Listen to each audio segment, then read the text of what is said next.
Qizil dumli lochin. Bu ovozni sizlar ko'proq kovboylar haqida kinolarda eshitgansizlar.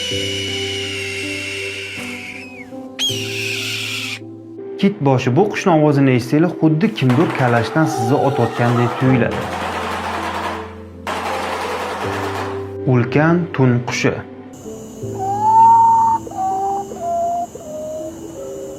Qora ko'krak cho'g'ul qush. Buni ovozi xuddi bitta yosh bola yig'layotgandek eshitiladi.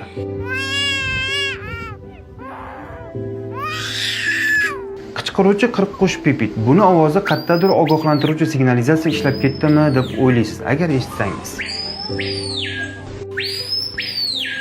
Oq kaklik, ajoyib ovoz.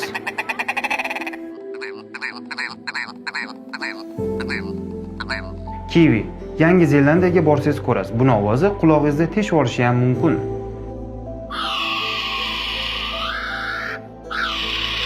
Sizga qaysi birini ovozi ko'proq yoqdi? Izohda yozib qoldiring va bizga obuna bo'ling.